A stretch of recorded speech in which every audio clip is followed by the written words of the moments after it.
Adam Ravenshollow swung down from his horse before the gates had finished groaning open, the seal of his uncle's letter still warm against his palm beneath the leather glove. Mist clung to the autumn fields behind him, low and silvered, and the manor rose out of it like a shape half-remembered from a dream. Ravenshollow, the cursed house his uncle had warned him of in 3 short lines and never explained. One window burned high in the west wing. Every other pane was dark. He pressed his hand to his horse's neck, steadying the animal, steadying himself, and crossed the gravel toward a door he had not seen since he was a boy of 11. He had not yet touched the bell when the door opened. A woman stood in the lamplight, framed by the long shadow of the hall behind her. Dark bronze travelling silk caught the flame and threw it back the colour of brandy. Auburn hair pinned high, a brass key on a black ribbon at her throat. She did not curtsy. She did not smile. "You are late, Your Grace," she said. "The house has been waiting." Adam's hand stilled on the doorframe. He filled it, shoulder to shoulder, the wood pressing his greatcoat, and he saw her note this without flinching. "And so, I am told, have I." She stepped aside. "Come in before the mist follows you." He came in. The hall smelled of beeswax and wood smoke and something older, like old parchment turned in the hand. Candles burned in a brass branch on a side table, too many for a house that received no one. Behind her the staircase climbed into shadow, and somewhere above, a clock ticked with a slow, deliberate authority that made him think of a man counting out a sentence. "Your name." His voice came out clipped, an officer's voice, the only kind he had used for 6 years on a Spanish hillside. "Cordelia Vale." She closed the door behind him. The latch fell with a small, definite sound. "My mother was your uncle's housekeeper. She is no longer living. I have kept the manor since." "Kept it how?" "Standing." She lifted the lamp. "If you will follow me, there is a document the late Duke wished placed in your hand the moment you crossed the threshold. He was very particular about the moment." Adam did not move. He looked past her at a portrait on the wall, a man in a powdered wig, but the face was turned away from the painter, a deliberate 3/4 twist that left only an ear and the line of a jaw. He had seen that portrait as a child and asked about it. No one had answered him then either. "What secret is this house keeping, Miss Vale?" She paused on the second step. The brass key swung once at her throat and settled. Her hazel eyes met his without apology. "More than one, Your Grace, but he will have them in the order the late Duke arranged for you to have them. He was a careful man. The cursed manor he left you is also a careful one." She started up the stairs without waiting to see whether he would follow. He followed. The library was warm. A fire had been laid and lit before his arrival, coals already settled, no smoke, and a single beeswax candle burned at the corner of a great oak desk. On the desk, alone in the center of the blotter, lay a sealed packet bound in black ribbon. Cordelia Vale set the lamp down and stepped back, hands folded, and for the first time he saw that her fingers were faintly stained with ink at the second knuckles. Capable hands. The hands of a woman who had been writing ledgers an hour ago. "Read it standing or sitting, as it pleases you," she said. "I will wait." Adam broke the seal. The wax was the same wax that had sealed the summoning letter in his glove. A falcon stooping, the Ravenshollow crest. The page inside was in his uncle's hand, narrow and slanted, and at the bottom, witnessed in 3 signatures. He read it once. He read it again. Then he looked up. "This cannot stand." "It can," she said. "It does. The clause is binding." The fire in the grate dropped a coal. The small sound was loud in the room. Adam did not look at the fire. He looked at the page in his hand. He read the sentence a 3rd time, as a soldier reads a brief order he has been given by an officer he does not, on principle, intend to disobey. "It says I must marry the woman entrusted with the seal of Ravenshollow within 30 days, or the estate reverts to the crown." "Yes." He set the page down a second time. He turned the page so that it lay facing her. He set his finger, deliberately, on the line that named the seal. "And you hold the seal." She lifted the brass key on its black ribbon. Not the seal itself, he understood, but the key to the cabinet that held it. The same thing, in this house. Her gaze did not waver. "I do." He set the page down very carefully on the desk, as a man sets down a primed pistol. He took one step back, because he did not trust himself any closer to the woman who had just put a noose into his hand and asked him to wear it. "Miss Vale, I have ridden 3 days from Portsmouth. I have not slept. I have not eaten since Salisbury. I have not, in a decade, set foot in this house. And you stand in front of me and tell me a man no longer with us has arranged my marriage." "I tell you what is written," she said. "I did not write it." She had not moved. Her hands were still folded at her waist. The brass key on its black ribbon hung at her throat in the steady candlelight, neither hidden nor lifted. He understood, with the cold, sober part of his mind that had served him in Spain, that she had rehearsed this conversation. She had not rehearsed it once. She had rehearsed it, in the privacy of an empty library, perhaps 100 times. "Did you know of it?" "Yes." "Before tonight?" A beat.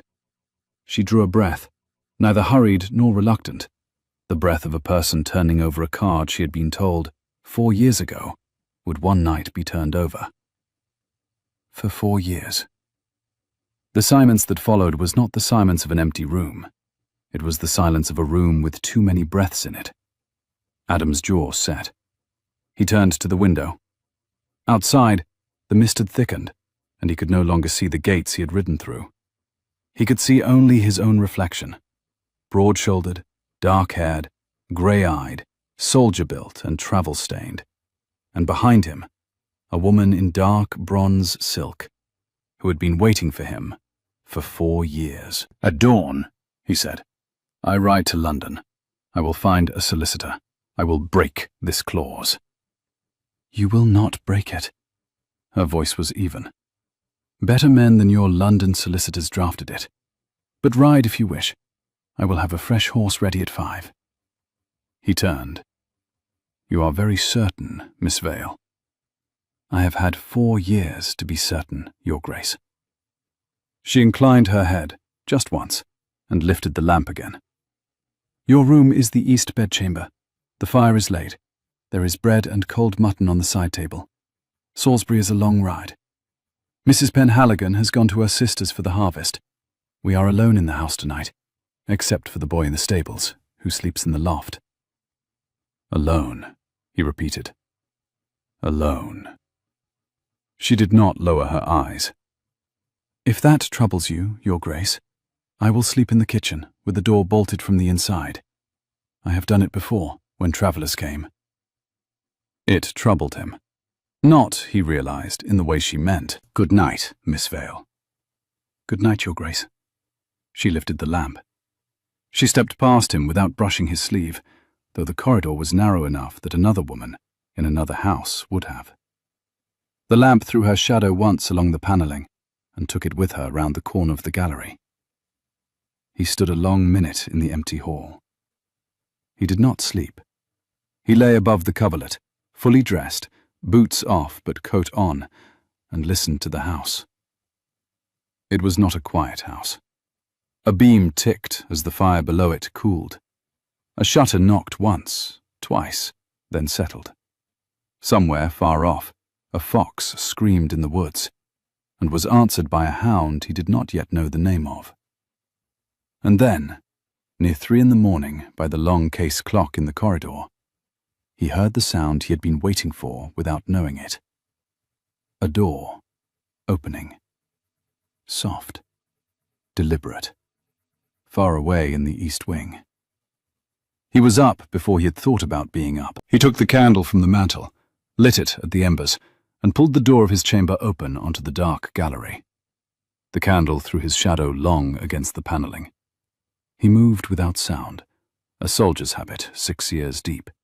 and turned the corner of the long gallery, where the portraits stared down with their varnished, knowing eyes. He stopped at the head of the stairs. Cordelia Vale stood 3 steps below him, barefoot, a single candle in her hand, the brass key swinging at her throat. She had a shawl thrown over her nightdress. She had not heard him. She was listening eastward, toward the wing where the door had opened. He watched her for the space of a long breath. Her face in the candlelight was not the face of a woman caught at mischief. It was the face of a woman doing a thing she had done 100 nights running, and meant to do 100 more. Her mouth was set. Her chin was lifted. The hand that held the candle did not tremble. He cleared his throat, very softly. She did not jump.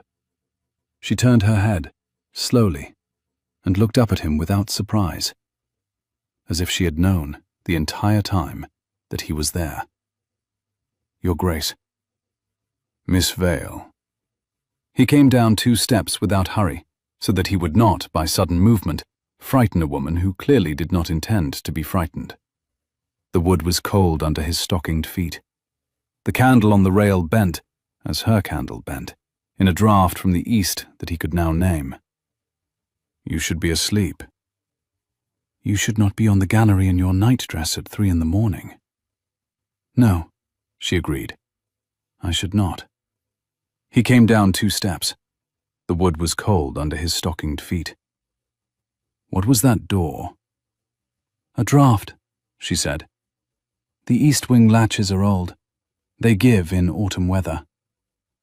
A long case clock somewhere far off in the manor struck the half-hour with the same slow, deliberate authority it had struck the hour an hour ago. The 2 candles on the rail bent again toward one another in the same slow draught from the east, and steadied again. A draught does not open a door so deliberately.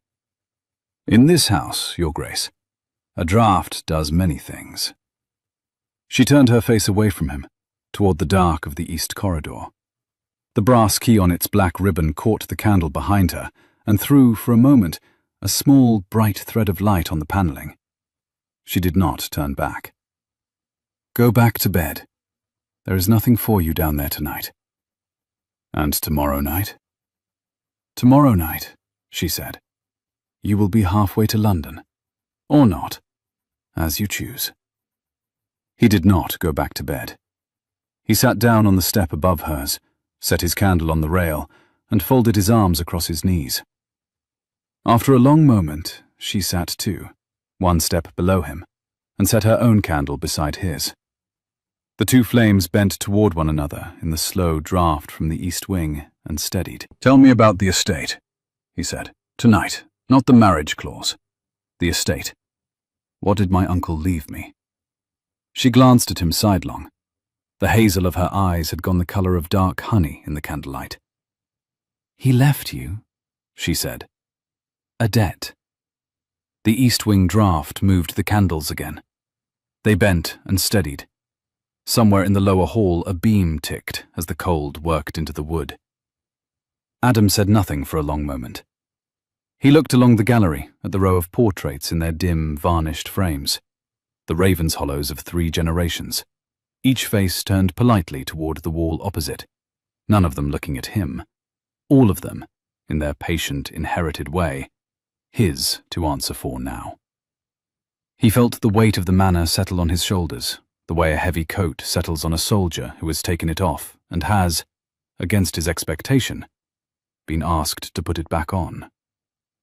In the morning, he did not ride to London. He sat at the great oak desk in the library, with Cordelia Vale across from him, and she set out the ledgers in the order in which she had kept them: the rent rolls, the tenant accounts, the timber sales, the kitchen books, the wages, the household linens, the grain. She turned the pages without looking down. She knew them. She knew what his uncle had owed the corn merchant in Wiltshire, and what the gamekeeper's widow was due in pension, and what the slate roof on the south barn would cost to mend before winter. She knew which tenant had asked for an extension of his lease, and which had asked for a reduction of his rent, and which had asked for nothing, because he was too proud, and what the right answer to each had been. Adam listened. He had commanded men in Spain. He knew the sound of a person who had been carrying a weight a long time, alone, and had become so used to the weight that they no longer mentioned it. When she finished, she closed the last book and folded her hands on the cover. Your uncle was, by the time of his last illness, very nearly bankrupt, Your Grace. I have kept the estate solvent these 2 years by selling the timber at the upper wood and by economies your uncle would not have liked to see written down. I have not paid myself a wage in 18 months. I tell you this not to be thanked.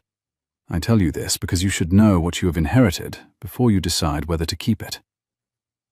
He looked at her for a long moment. Her chin was lifted again. She was prepared, he realized, to be dismissed. She was prepared to walk out of the library in her dark bronze silk, with the brass key still at her throat, and find another house. Why, he said, have you not paid yourself a wage? Because there was no money to pay it with. He turned the topmost ledger toward himself. The columns on the open page ran in 2 parallel rows down the right margin, the ink fresh in some entries and faded in others, all of it in a single, careful hand. He read the column for the first quarter. He read the column for the second. There was timber. The timber was for the slate roof. He set his elbows on the desk. He set his chin on his linked fingers. He looked at her over them, and for the first time since he had crossed the threshold, he allowed himself to look at her plainly, not as a problem to be solved, but as a person who had been doing his work for him for 2 years without his knowing her name. Miss Vale. Your Grace. The morning light through the library window had moved a finger's breadth along the desk while she had spoken. He noted the migration of the light without remarking on it, a soldier's habit of marking time by what shifted slowly in a still room. And he set both his palms flat on the blotter, as a man might lay his palms flat on a map he had decided, after long study, to commit to. I am not, at this moment, riding to London. No, Your Grace. But I have not yet agreed to be married, either. No, Your Grace. A small wind moved the curtain at the window. The candle on the desk leaned and steadied. The brass key at her throat caught the new angle of the light and threw a small bright circle on the paneling behind her, the size of a coin, and then lost it as her breath shifted. Could you tell me, and I should like the truth, whether the late Duke's clause was your idea or his? A faint flush moved up her throat, the first he had seen on her. The brass key rose and fell with her breath. His, she said. I argued against it. He was not a man who took argument well. I lost. What did you argue? That a duke should not be made to marry a housekeeper's daughter against his will, even by a clever clause. Her hazel eyes lifted to his and stayed. I argued, Your Grace, that I would refuse the seal if he tried to put it in my hand. He laughed at me. He said I was the only person in 3 counties he trusted to hold it. And then he was taken from us, 6 months later, on a Tuesday, and the seal came to me anyway. Adam closed his eyes for a moment. Thank you, he said, for the truth. The fire in the library grate had burned to a quiet, steady red.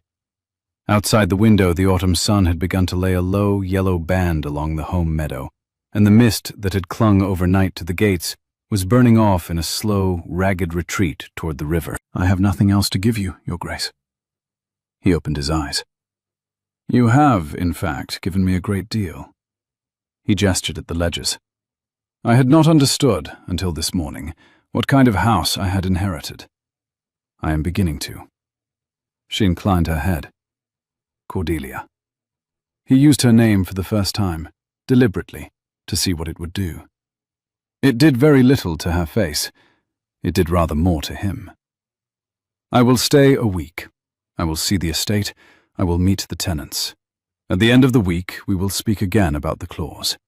Until then, Your Grace? Until then, you continue as you have been. You hold the seal. You keep the books. And you tell me, before nightfall, what was behind that east wing door at 3 in the morning." She did not answer at once. Her hand went to the brass key at her throat and closed around it as a woman might close her hand around a child's wrist to keep it from running into a road. "Not yet," she said.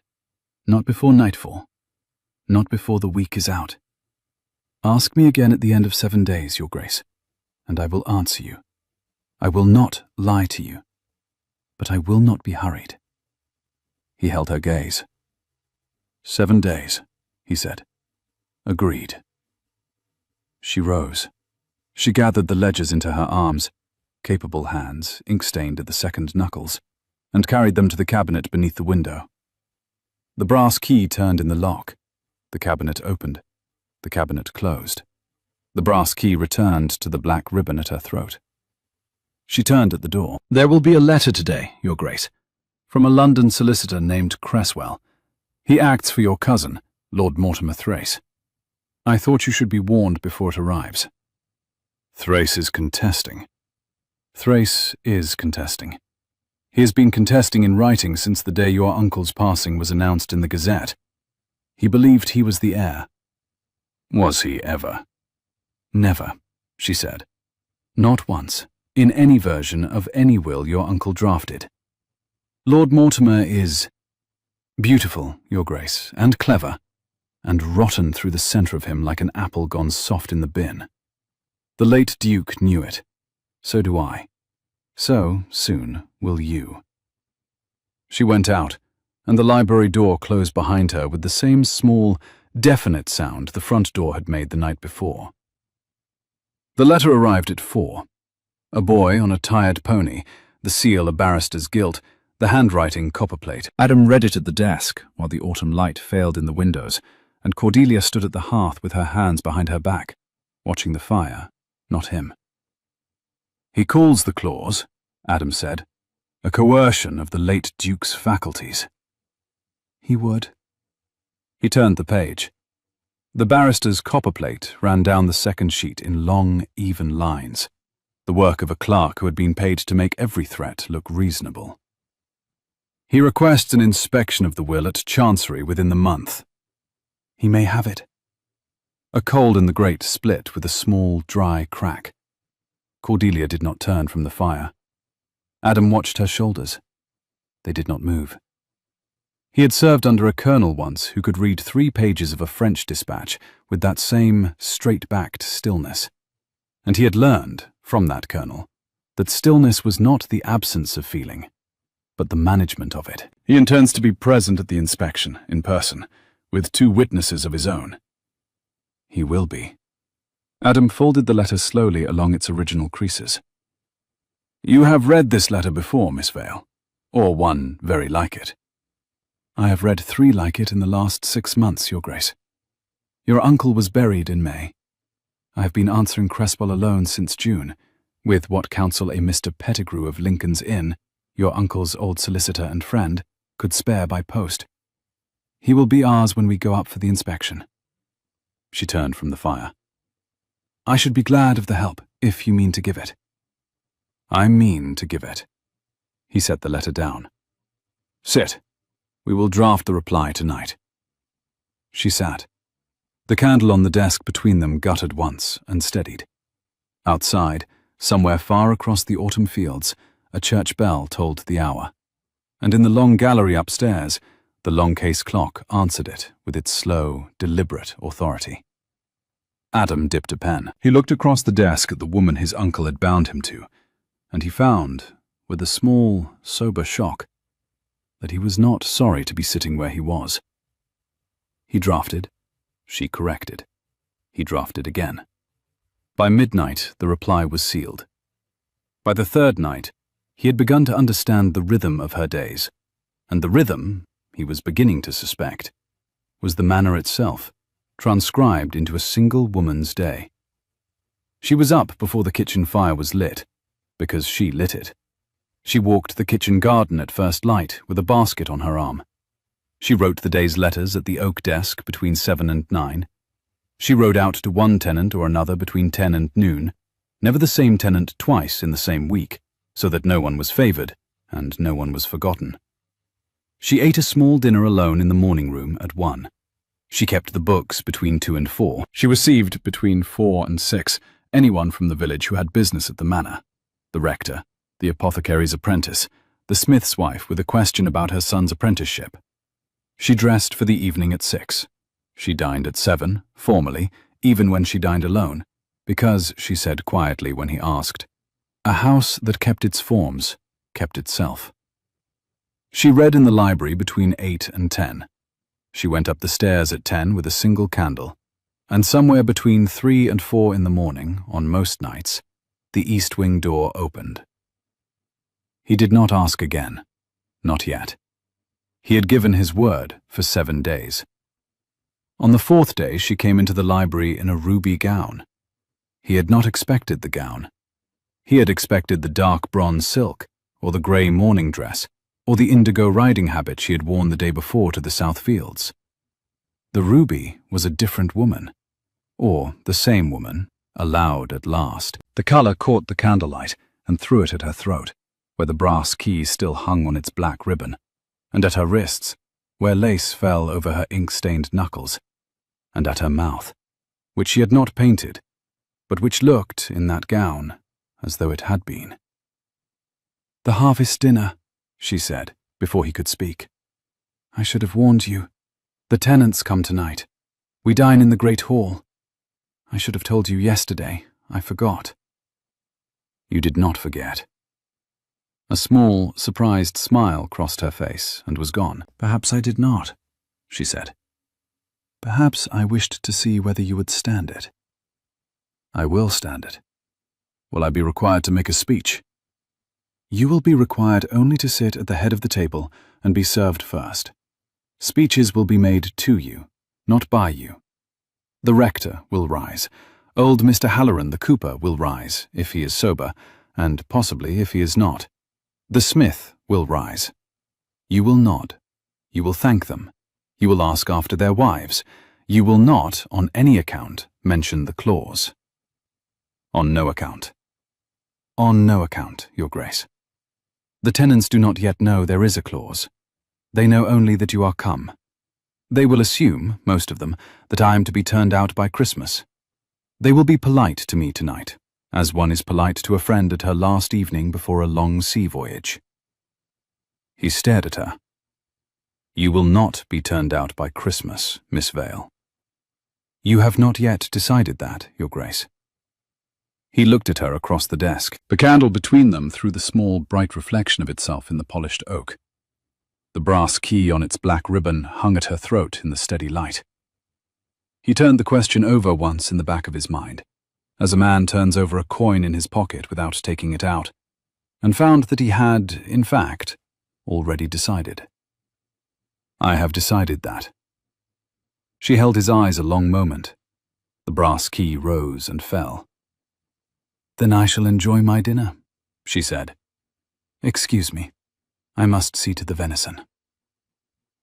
The great hall was warm with the breath of 40 people and the heat of a fire built up against the autumn chill. Beeswax candles burned in 2 long silver branches down the table. Firelight from the hearth threw the carved roof beams into shadow and gold. The smell of roast venison and wet wool and wood smoke and apple brandy filled the room. Children sat on a separate bench at the far end with bowls of sweetened cream, and laughed the careful, half-watched laughter of children who knew this was a grown-up's evening. Cordelia had spent the day on her feet. He had seen her cross the kitchen yard at noon with a tray of pewter plates so heavy it bent her wrist, and he had taken 3 of them from her without asking, and she had let him, and that was a small, new thing between them. He had seen her on the back stair at 3, pinning the sleeves of 2 of the Halloran granddaughters, who had been promised to help at the table, and had arrived with their cuffs unhemmed. He had seen her at 5, at the head of the long table, folding the napkins with the small, exact creases her mother had taught her. He had not, at any point, seen her sit. She had not eaten since breakfast. He noticed these things now. He had not noticed them, he understood, a week ago. A week ago, he had been a man who had been told he was to be married against his will. He was now, he found, a man who counted whether his housekeeper had eaten her dinner, and whether her wrist was bent under a weight she would not put down. The doors at the foot of the hall opened. The tenants came in 2 and 3 at a time, ducking the lintel, hats off, boots scraped clean on the straw mat outside. Mrs. Wren, the smith's wife, came in with her son on her arm, a boy of 9, with a high colour and a careful step, and she looked first, not at the Duke at the head of the table, but at Cordelia at the foot, and Cordelia inclined her head to her, and Mrs. Wren inclined her head back, and an entire conversation passed between them that Adam was not, this evening, party to. Old Mr. Halloran the cooper came in with his wife on one arm and the smith on the other, because the cooper had begun his apple brandy, on his own account, at 4 in the afternoon, and required 2 arms to keep him on the gravel. He sat down with the gravity of a man who has decided to perform sobriety as a public service. The rector came in, with damp shoulders, and the small, surprised smile of a man who had not expected to be glad of an evening, and now expected to be very glad indeed. The bailiff came in with 2 of his sons. The shepherd came in with his dog at his heel. The dog, by ancient custom, was permitted on harvest night, and lay down at once under the table at the cooper's feet, which were warm. The apothecary came in last, alone, with a small bunch of late chrysanthemums in his fist for Cordelia, which he laid on her plate without speech, and went to his seat. Adam sat at the head of the table. Cordelia sat at the foot. Between them, 34 tenants.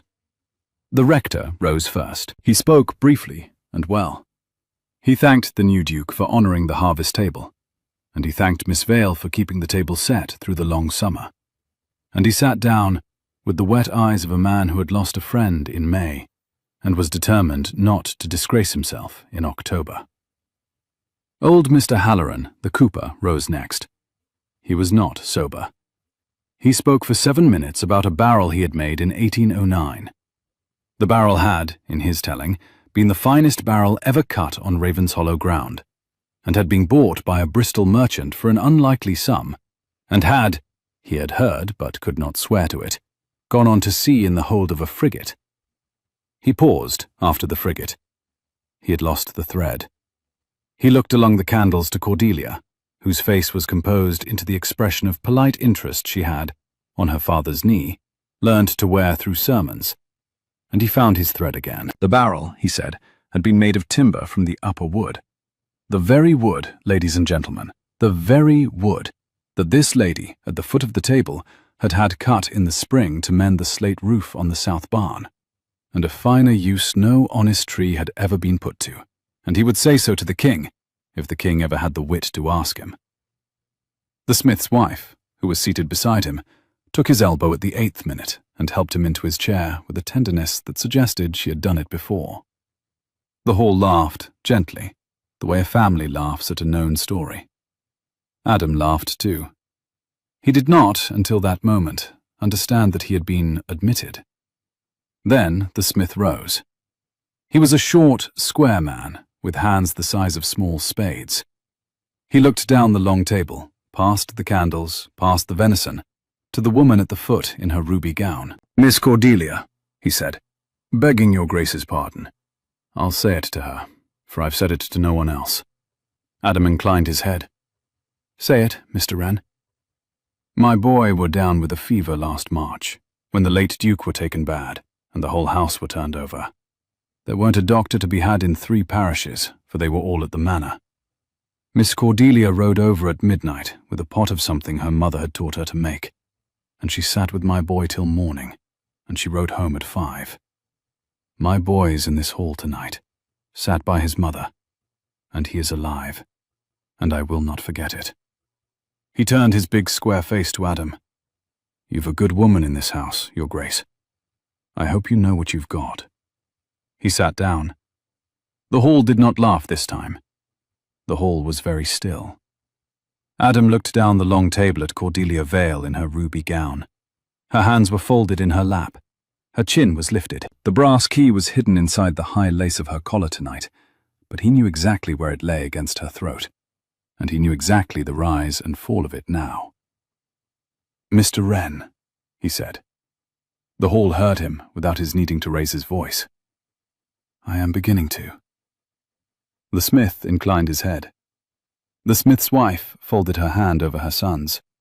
The boy, who had been told that an introduction would be required of him and had been practicing his bow since Tuesday, half rose, half bowed, and sat down again with the abrupt grace of a child who had remembered, just in time, that he was supposed to be small. The rest of the dinner ran as such dinners run. The venison was carried in and carved. The apple brandy went round.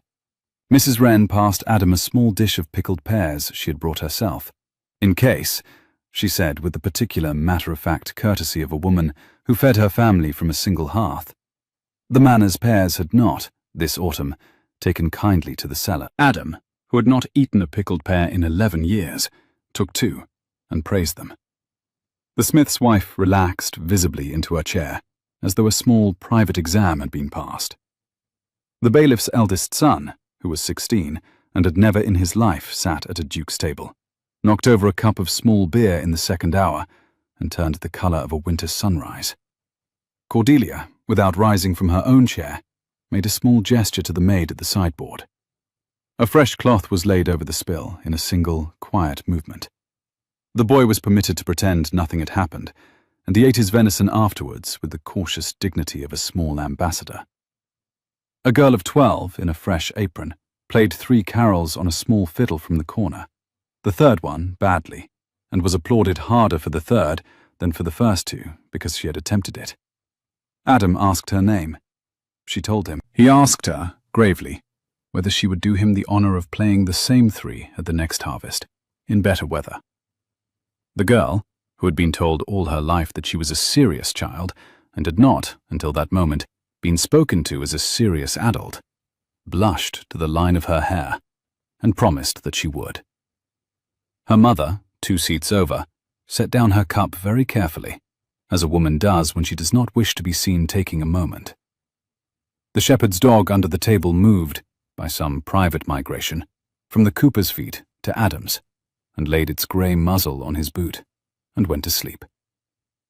Adam did not move his foot for the better part of an hour. Cordelia, at the foot of the table, saw this. She did not remark on it. She only set down her glass once, very slowly, and looked at him the length of the candles, and looked away. He carried, after that, a particular small warmth in his chest, which he did not name, and which he was content to carry unnamed for the rest of the evening. After the tenants had gone, boots on gravel, lanterns swinging into the mist, the smith's wife guiding old Mr. Halloran down the drive with a patience that would not be hurried, Cordelia stood at the front door and watched the last lantern out of sight. Adam stood behind her in the hall. He did not speak. He did not need to. At length she closed the door, turned, and leaned her back against it, as a woman leans who has been on her feet a long time, and does not yet wish to admit it. "Thank you," she said. "For what?" "For not making a speech." He laughed, once, surprised. "I was instructed not to." "You were instructed. That is not the same as obeying. Most men would have made the speech anyway. My father would have." "Your father?" He had not heard her speak of her father, gone these 12 years. A clergyman, a good man, a great speechmaker. He could not be in a room of more than 3 people without rising to address them. She smiled, a small, private smile, not for him. "My mother used to say he had been born standing up." "And your mother?" The smile went. "My mother left us last winter," she said, "alone. I was in London for 3 days fetching the apothecary a particular tincture for the late Duke's cough. I had left her well. I came home to find her gone. Mrs. Ben Halligan had sat with her at the end. She had asked for me. I was not there." Her hand went to the brass key at her throat. "I do not, Your Grace, intend to be 3 days from this house again, unless I must." He took 1 step toward her. He did not touch her. He stopped a careful arm's length away, because she had not invited closeness, and because he had not yet earned the right to give it. "I am sorry," he said. "Thank you," she said. The candle in the hall guttered. A draught from somewhere, perhaps the east wing, perhaps not, moved the flame and steadied it. She straightened from the door. "I shall go up," she said. "Good night, Your Grace." "Good night, Cordelia." She paused at the foot of the stairs. She did not turn. "Good night, Adam." She went up. The brass key caught the candlelight once on the landing and was gone. In the morning they rode the South Fields together. She wore the indigo riding habit. He wore an indigo coat that had been cut for him in Lisbon and had survived 3 campaigns and looked, against the autumn sky, very nearly the same colour as her habit. She did not remark on it. He did not remark on it. They rode out through the kitchen gate and across the home meadow and up the chalk track to the long ridge where the South Fields fell away in stubble and mist toward the river, and she named, as they rode, every field and every tenant and every drainage ditch that needed reopening before the winter rains. He listened. Now and then he asked a question. Her answers were short, exact, and never embroidered. He had served under colonels who could not give a clearer brief. At the top of the ridge, they stopped to breathe the horses. The mist had thinned into a low, silvery scarf over the river. A heron rose from the reeds and flew, slow and grey, against the slow, grey sky. Cordelia turned her face to the wind. The hood of her habit had fallen back. Her auburn hair caught the cold light. "There," she said, pointing. "The line of the willows. That is where your uncle's land ends. Beyond the willows is Thrace's." A small wind off the river lifted the loose strand at her temple. She did not put it back. The mare under her shifted her weight in the cold and was still. "Thrace owns the next estate. He owns 3,000 acres bordering yours. He has wished for 10 years to own 3,500. The home farm. The home farm. The West Wood. The mill. Yes." Adam looked along her pointing finger to the line of willows. He was a soldier. He understood ground. He understood why a man with 3,000 acres would want the 500 that gave him the river, the wood, and the mill. "He will not have them," he said. She lowered her hand. She looked at him. "No," she said. "He will not." They rode home slowly. The horses dropped to a walk of their own accord at the head of the chalk. The mist had lifted entirely from the river and lay now only in the small folds of the lower fields, like a hand laid across a sleeping shoulder. A flight of rooks crossed the sky above them, calling, and turned together in a single long curve toward the upper wood. Halfway down the chalk track, she said, without looking at him, "You did not ask last night about the east wing. The 7 days are not yet out. I am grateful." "The 7 days are not yet out," he agreed. "But, Cordelia, when they are out, I will ask. I will not be put off again." "I know," she said. "I am preparing myself." "To tell me?" "To trust you with the telling." 2 days later he found the east wing door at midday and tried the handle. He had not meant to. He had been crossing the gallery to fetch a book, and his eye had fallen on the door, and his hand had moved to the handle before his sense had caught up with his hand. The handle did not turn. The door was locked. The lock was new, a good London lock set into old oak, and it had been set there, he could see by the bright brass, within the year. A step behind him. He turned. Cordelia stood at the head of the gallery with a small jug of water in her hand. He had time to see the jug, and the napkin folded over its mouth, and the small loaf of bread on the tray she carried under it. He had time to understand, before she spoke, that she had been carrying food. "Your Grace." "Cordelia, I asked you to wait." "I was not trying. My hand—" He stopped. He would not lie to her. "My hand was. Forgive it." She set the tray down on a side table. She came along the gallery to him. She did not look angry. She looked, for the first time since he had known her, frightened. Not of him, of something behind the door. 3 more days, Your Grace. I asked for 7. You owe me 3. The hand that had held the tray was not quite steady now. She had set the tray down a moment too late to hide it. He saw the small tremor of the napkin over the jug, and he did not, in courtesy, look at it directly. "You owe me," he said quietly, "the truth." "I will pay it, on the 7th day, not before. I beg you." She had never used the word beg. It struck him harder than he expected. He let his hand fall from the door. 3 days, he said. 3 days. She picked up the tray. She turned. She walked, quite steadily, back along the gallery and down the servants' stair, and she did not look behind her to see whether he watched her go.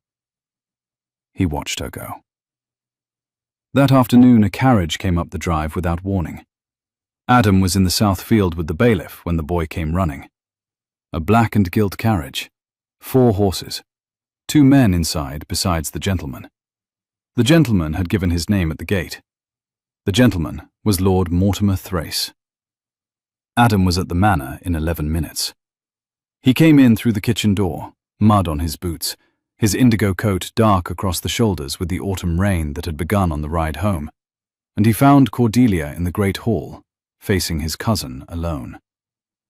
Lord Mortimer Thrace was, as she had said, beautiful. He was Adam's height, and very nearly Adam's build, but where Adam was soldier-built, Thrace was tailored.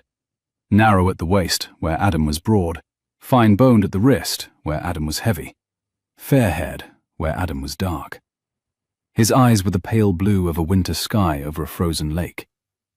He smiled when he saw Adam come in. The smile did not touch his eyes. "Cousin," Thrace inclined his head. The pearl pin in his cravat caught the dull grey light from the high windows of the great hall and threw it back the colour of a winter pond. "I had hoped to find you at home. I was beginning to fear I would have to take my tea with Miss Vale unsupervised." "Lord Mortimer." Adam did not bow. He did not move from the doorway. The mud on his boots had begun to dry in the warmth of the hearth at his back. He could feel the weight of the indigo coat across his shoulders, heavy with rain, and he did not, at that moment, regret any of it. "You are uninvited." "I am family." "You are uninvited." Thrace's smile widened a degree. Behind him, 2 men in plain dark coats stood with their hats in their hands and their eyes on the floor. Solicitors' clerks, Adam judged, brought as witnesses to whatever Thrace had hoped to provoke. "Cousin, I have come a long way in foul weather. I have come to satisfy myself, on behalf of the family, that the late Duke's affairs are in proper hands. I have heard, I will not say from whom, that a certain housekeeper's daughter has been keeping the books." "You will not," Adam said evenly, "refer to Miss Vale as a housekeeper's daughter in my hall again." Thrace's pale eyes narrowed. "Forgive me. I had not understood how the wind blew." "You understand now." "I do." Thrace turned a degree, so that he could include Cordelia in the small, polished smile. "Miss Vale, you are very fortunate in your champion. I trust you have not exerted yourself." Cordelia did not move. Her chin was lifted. The brass key was hidden under her collar. Her ink-stained hands were folded at her waist. "I have exerted myself, Lord Mortimer," she said, "on behalf of the estate, as I have done for 2 years. You are at liberty to inspect the books at any hour of the working day. The bailiff will conduct you. You will not, however, inspect them in the evening, because the working day ends at 6, and the late Duke kept regular hours." "The late Duke," Thrace said softly, "is no longer with us." The phrase fell into the hall like a stone into a still pond. Adam saw Cordelia's mouth tighten, just once. "The late Duke," she said, "kept regular hours. I keep them in his memory. You may inspect the books between 9 and 6. Good afternoon, Lord Mortimer." Thrace looked at her. Then he looked at Adam. Then he laughed. A short, polite, contained laugh, the laugh of a man who has measured his ground and found it less generous than he had hoped.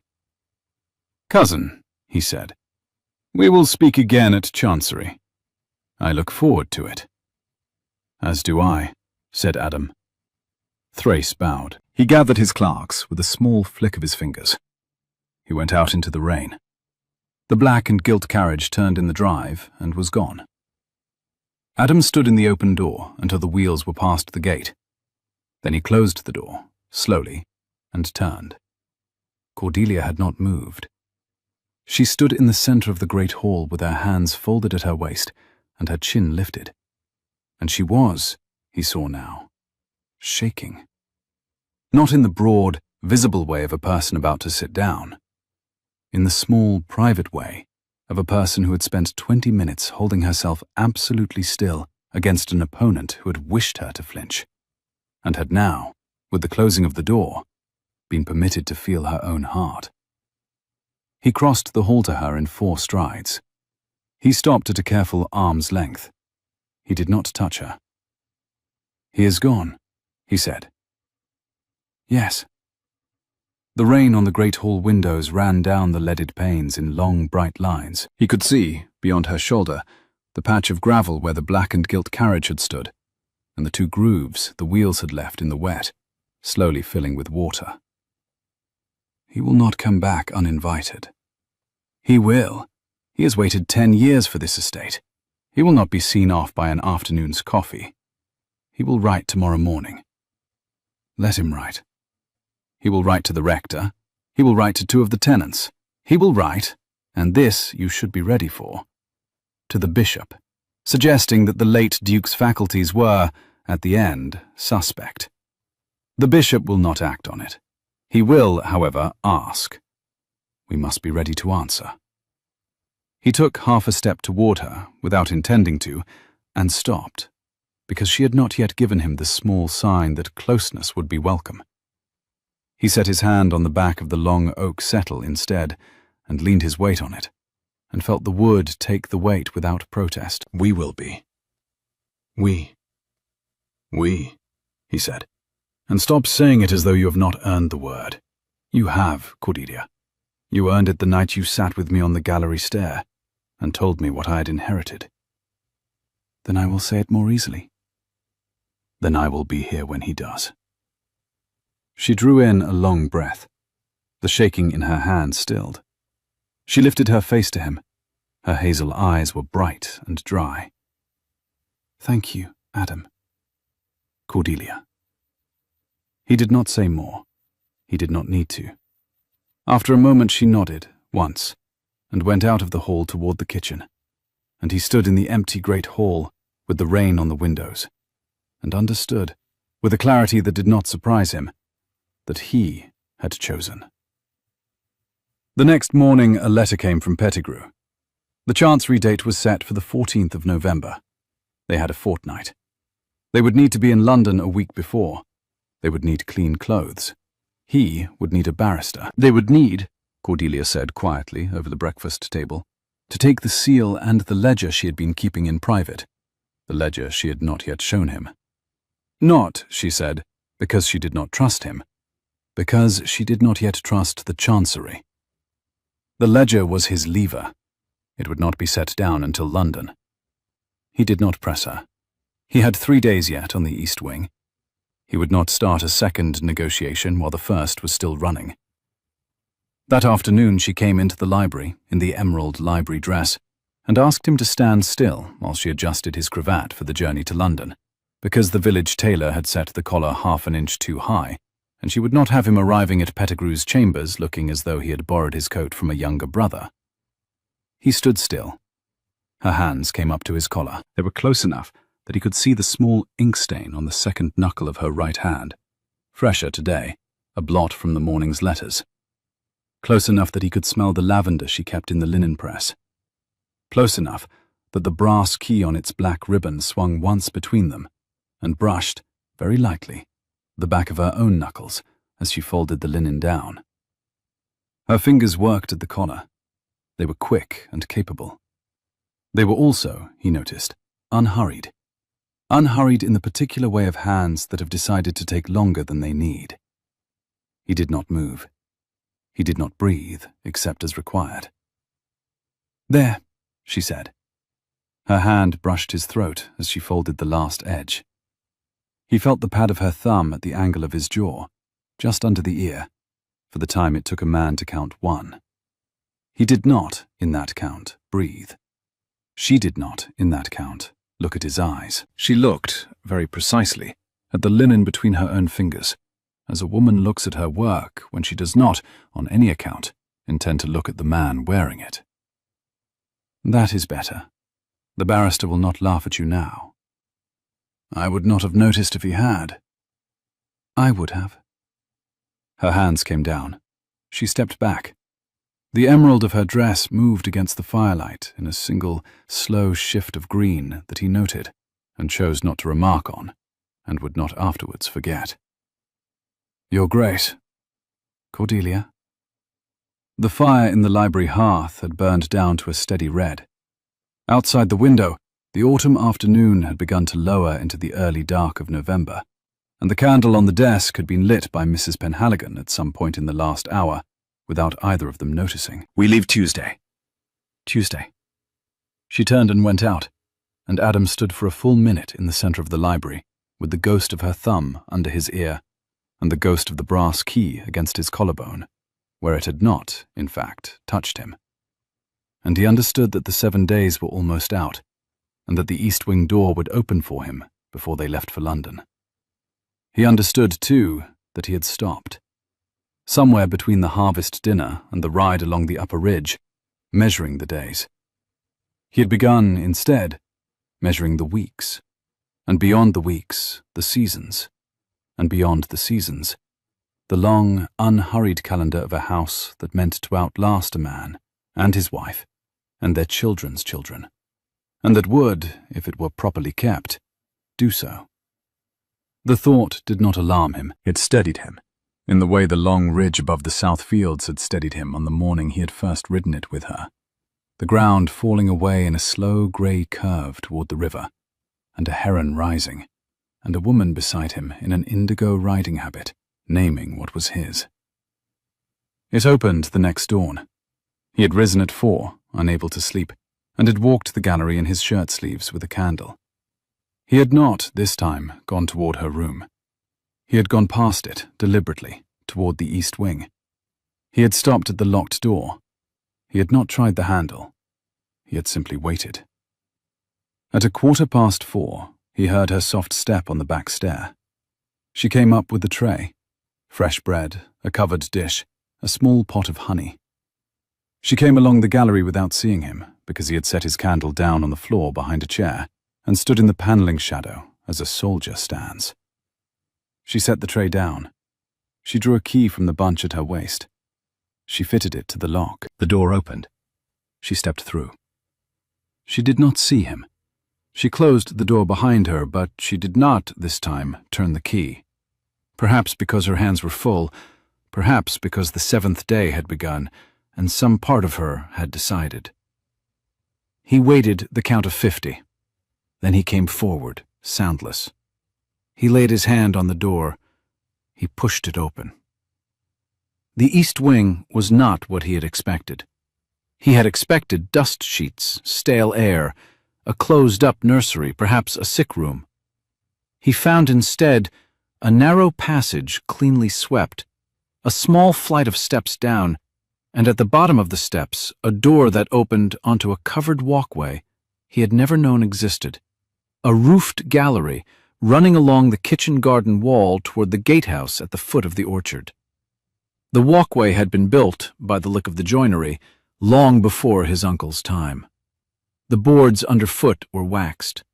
A line of small unlit lanterns hung from hooks set into the inner wall at intervals of 5 paces. For a person who walked the route, he understood, in dark weather, without wishing to carry a candle, that could be seen from the manor windows. He counted the lanterns as he passed them. 7. 7 small private lights, hung for a use the rest of the world had not been told about. He followed the walkway. He did not announce himself. At the gatehouse door, he stopped. Inside, 2 voices. "You are late this morning, Cordelia." "The Duke is up and about. I had to wait."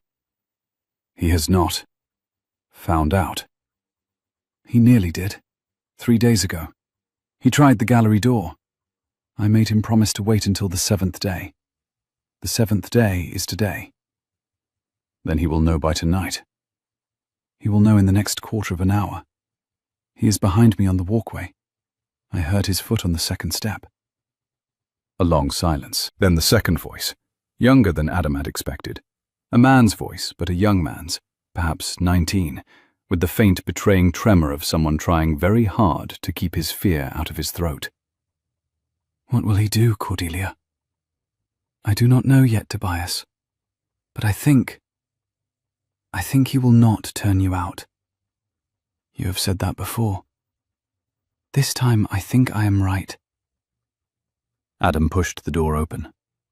The gatehouse was a single, low-beamed room with a clean fire and a small bed in the alcove, and a table laid with the bread and honey Cordelia had carried from the kitchen. A shelf above the bed held a row of well-thumbed books, a Latin grammar, a Greek primer, a thin volume of Cowper, a thick one of Gibbon, a folio of pencil drawings tied with a leather thong. The wall opposite the fire was hung with 3 studies in chalk: a kestrel in flight, a stoat in winter coat, the line of the upper wood from the gatehouse window, drawn with a hand that had been allowed to teach itself over years, and had taught itself well. A young man stood at the far side of the table. He was tall and slight, with auburn hair a shade darker than Cordelia's, and hazel eyes the same color, and a face that was not yet quite a man's face. He was healthy. He was clean. He was terrified. "Your Grace." Cordelia turned without surprise. She had heard him on the walkway. She had told the young man as much. "May I present my brother, Tobias? He is 19 years old. He has lived in this gatehouse since he was 12. Adam looked at her. He looked at the young man. He looked at her again. "Your brother?" "My half-brother. My father's son, not my mother's. Born to a woman in the village who would not name him. My father took him at 3 days old. My father was lost to us when Tobias was 7, and my mother, who had every right to turn him out, did not. She raised him in this house until he was 12. Then your uncle took an interest, and we judged it safer to move him to the gatehouse, and to let the village believe he had been sent to a cousin in Bristol. He has been here, with my mother and me, for 7 years. He does not leave the orchard. He reads. He draws. He is being prepared for a life he cannot yet have." "Why?" Adam said carefully. "Could he not have it?" "Because if it were known, Your Grace, that the late rector of Ravenshollow Parish had got a child on a village girl, and that his lawful daughter had concealed the boy in a duke's gatehouse for 7 years, the scandal would touch this house and ruin it. The estate's tenants would not stand it. The chancery would not stand it. Your uncle, who knew, would not allow it spoken of in his lifetime. This is the curse of Ravenshollow Manor, Your Grace. A boy who has done nothing wrong, hidden in an orchard for 7 years to keep a parish from talking." Adam stood very still. He looked at Tobias. The boy, the young man, met his eyes, then lowered them, then lifted them again with the small, brave movement of a person who had been told to be ashamed of himself for so long that meeting another man's eyes had become an act of will. "Tobias." "Your Grace?" The young man's hand at the table was not steady. The fire in the small hearth threw a moving square of warm light across the wall behind him, across the chalk drawing of the kestrel, across the line of well-thumbed books, and the warm light caught the auburn of his hair and made him, for a moment, look very like his sister. "How do you take your bread?" The young man blinked. "Sir?" "Honey or butter?" "Honey, sir. Cordelia brings honey." "Then sit," said Adam, "and let us eat your honey, and let us discuss how a young man of 19 who reads and draws is to be made a useful subject of the crown without ruining a parish." He sat down at the table. After a long moment, Tobias sat too, slowly, as a deer comes to a hand. Cordelia stood at the end of the table, with her hands folded over the brass key, and her hazel eyes very bright. Adam did not look at her. He looked at the bread. He broke a piece. He passed it to Tobias. "There is," he said, "a small property near Bristol. My uncle's, now mine. A house, a paddock, a kitchen garden, and 100 acres of indifferent grazing. The tenant farmer who has it now is 60 and wishes to retire to his daughters. The house has a name. It is called Holloway.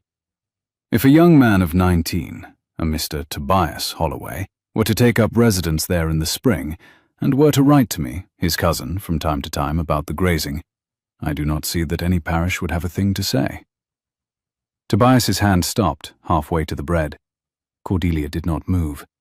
Adam heard her breath catch and steady. "Mr. Tobias Holloway," she said. "It is a good name," said Adam.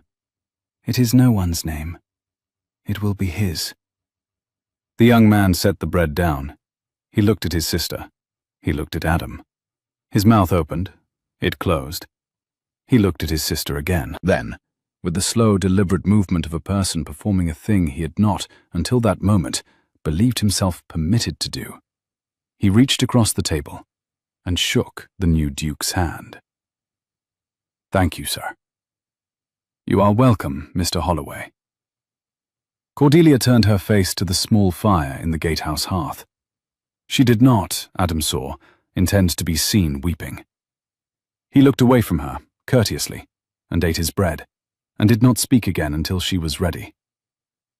Tobias, after a long while, found his voice. It was a steady voice, considering. "I have been told, sir, all my life, that I am not to be spoken of." "You are spoken of now," said Adam, "in this room, by your sister and your sister's husband-to-be, and we will between us decide what is and is not to be told outside it. You have done nothing wrong, Mr. Holloway. The world is sometimes ungenerous to people who have done nothing wrong. We will be careful for you. That is all." Tobias looked down at the bread in his hand. He looked up again. "Sir, may I ride? There is a cob in the stable I have watched from this window for 3 years. I have never sat on him. Cordelia would not let me, in case I was seen on the upper field." Adam considered. "After the Chancery hearing in November, you may sit on him at first light, in the home meadow, with a groom who can hold his tongue.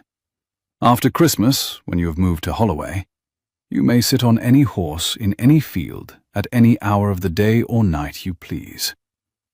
Will that do for now?" "Yes, sir." The young man's mouth moved as though he had a great deal more to say, and had not yet rehearsed any of it.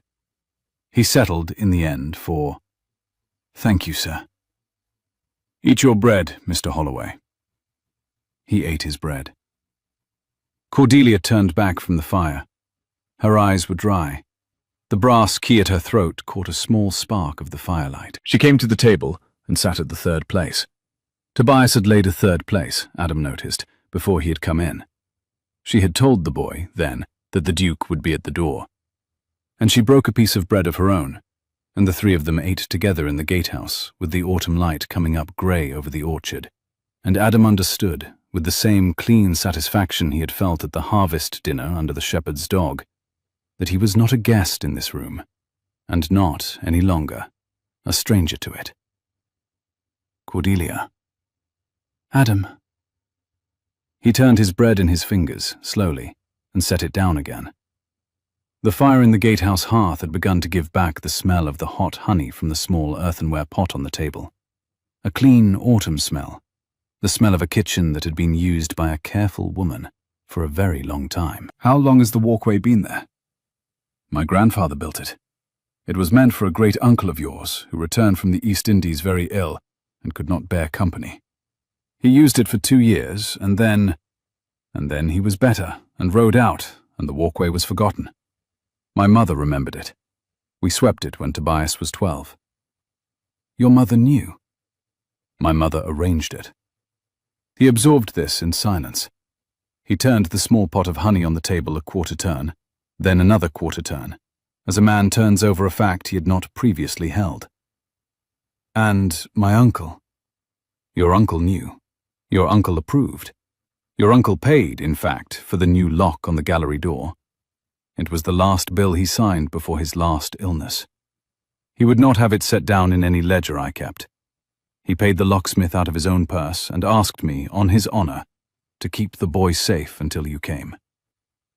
Adam looked at her across the table. The morning light through the gatehouse window had broken at last through the grey, and a single bar of pale autumn gold lay on the table between them, between the bread and the honey, and the third cup that was Tobias's. She looked back. Her chin was lifted. The brass key at her throat caught the light and held it. "He could have written to me." He could have. He did not. He said, when I pressed him, that a duke who inherits a curse should be allowed to meet it on his own ground and decide for himself.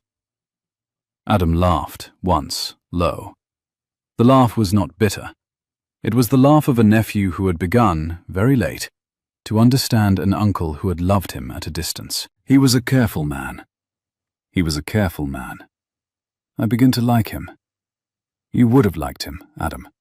He would have liked you. He was sorry, at the end, that he had not known you better. I told him you were 10 years old when he last saw you. He said that 10 years old was a poor age at which to be judged a stranger to one's own house, and he was sorry for it. And he was taken from us on a Tuesday. On a Tuesday. Adam set his bread down. "I will go up to the chapel this afternoon, Cordelia, and I will sit with him for a quarter of an hour, if you will tell me where the stone is. I will show you. And after the hearing, if we have a hearing left to win, we will set the portrait in the gallery to face the room again, the one with the turned head." She looked at him for a long moment. Her hand came across the table and rested, briefly, on his wrist where it lay on the wood. 2 seconds. 3. She withdrew it. "Yes," she said. "We will." They left for London on the Tuesday in 2 carriages, one for them, one for the Boxes and Mrs. Penhaligon, who would not be left behind. And they reached the Strand by the Thursday evening. The inn was the King's Head. Pettigrew had taken 3 rooms, one for the Duke, one for Mrs. Penhaligon and Cordelia, one for the manservant. The corridor was narrow. The candles in the war sconces burned low. The autumn rain was on the roof tiles overhead in a steady, soft drumming that did not lift all night. Adam undressed by his own fire. He hung the indigo coat over the chair. He folded the cravat she had set right with her own hand a week ago, onto the table beside the candle. He sat down to write a letter to his old colonel. He could not write it. The pen made one mark on the page, a small black hook, and stopped. He set the pen down. He stood up. He paced to the window. The window looked out on a slate roof and a chimney pot, and beyond, the dark spire of a church he did not know the name of. The rain ran down the slate in long, bright lines. He paced back. He sat down. He stood up again. He had crossed the breadth of his room 4 times before he understood, with the small, impatient self-knowledge of a soldier, that he was not pacing because of the Chancery hearing. He was pacing because there was a wall, 3 feet of plaster and lath, between his fire and hers, and because he had stood in a carriage doorway at the King's Head 2 hours ago and watched her cross the inn-yard with her travelling cloak on her arm and her chin lifted against the wet, and because he had wanted, with an honesty that had startled him, to take the cloak from her and put it on her shoulders himself. At length, he opened his door and stepped out into the corridor, because he had remembered that he had not, at supper, returned the small bound book of estate accounts Cordelia had pressed into his hand on the carriage step, and it would be wanted in the morning.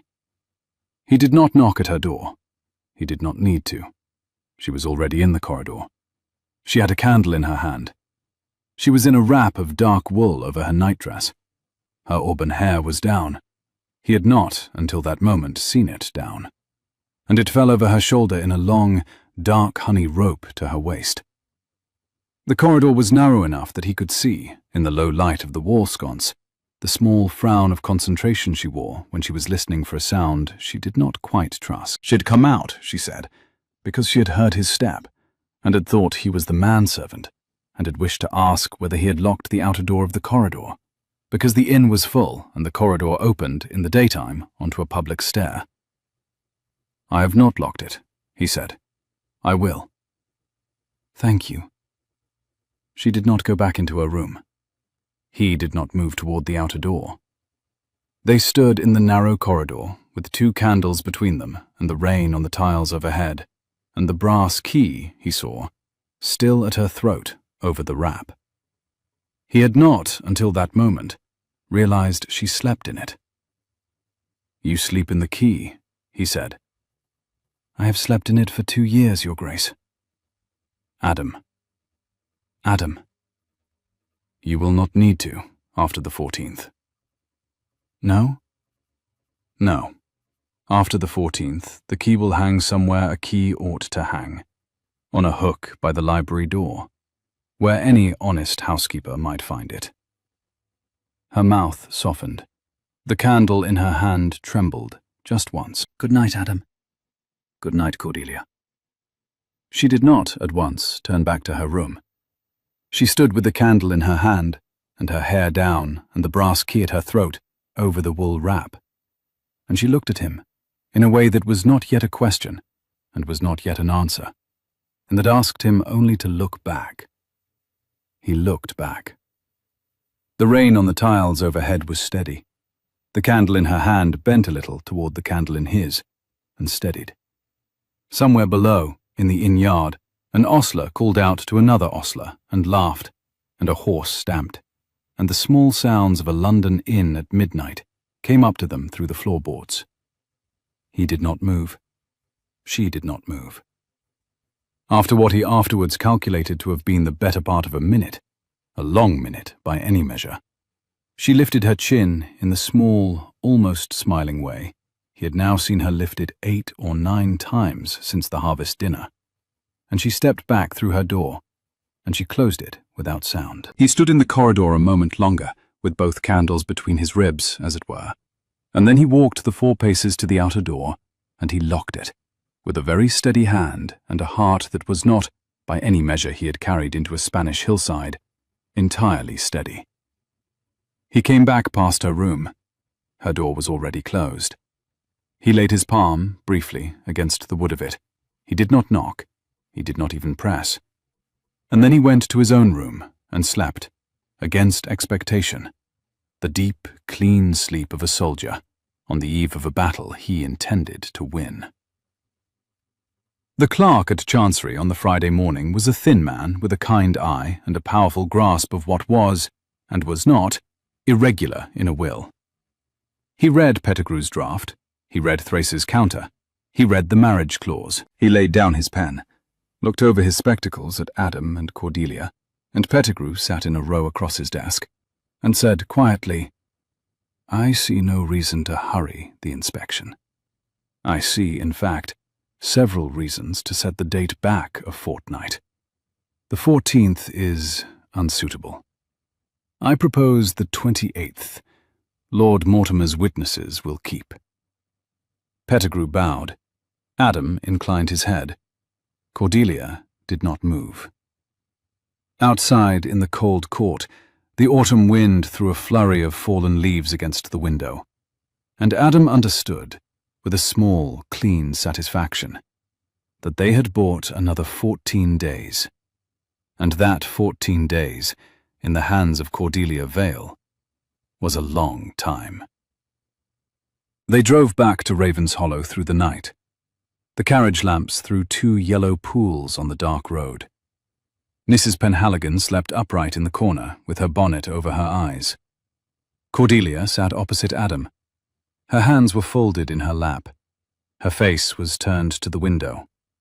He watched her for a long time without speaking. At a milestone past midnight, she turned from the window and met his eyes. "You are staring, Your Grace." "I am." "I know. Forgive me. I do not require forgiveness for it. The wheels of the carriage went over a rut. The lamps swung. Mrs. Penhaligon did not stir. Cordelia's hand came across the small space between them and rested, briefly, on the back of his wrist, where it lay on his knee. 2 seconds. 3. Then it withdrew. Adam. Cordelia. I should not have done that. I am glad you did. She looked at him a moment longer. Then she turned her face to the window again, and the carriage carried them home through the autumn dark. They reached Ravenshollow at 2 a.m. The mist had come down again over the home meadow. The gatehouse was dark, Tobias would be asleep, and the manor showed one lit window in the west wing, where Cordelia had left a lamp burning for Mrs. Penhaligon's stair. Adam handed the older woman down.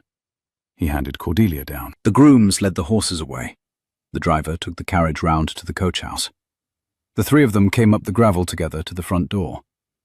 Mrs. Penhaligon went straight up the front stair to her own room, with a brisk good night. Adam and Cordelia stood for a moment in the hall. The fire had been banked. A single candle burned on the side table. The portrait in the long gallery, somewhere above them, was watching the wall as it had watched it for 50 years. I will go up, Cordelia said. I will see you up.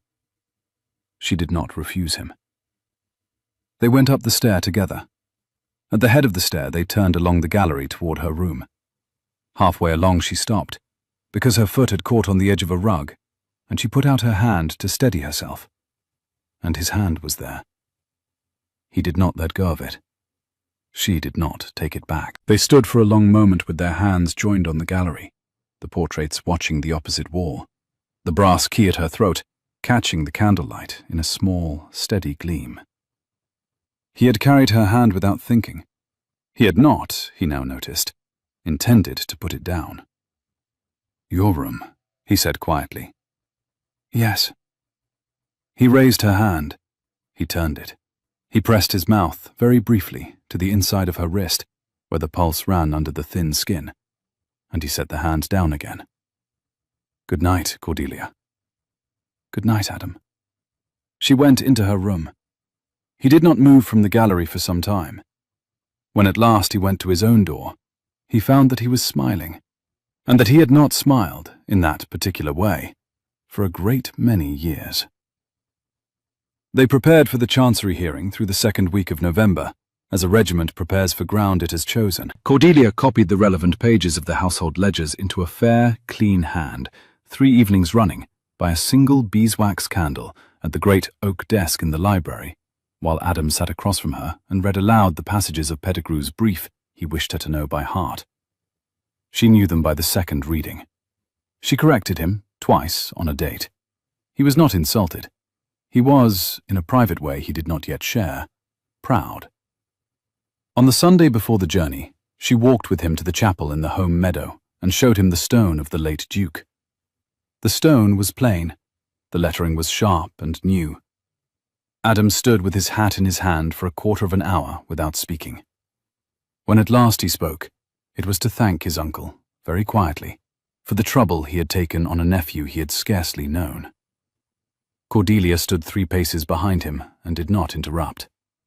The autumn light through the chapel window threw a long yellow square across the flagstones at his feet. A robin sang once in the yew outside, the small, bright, sober song of November, and was answered by another robin further off, and the chapel was as quiet after that as it had ever been.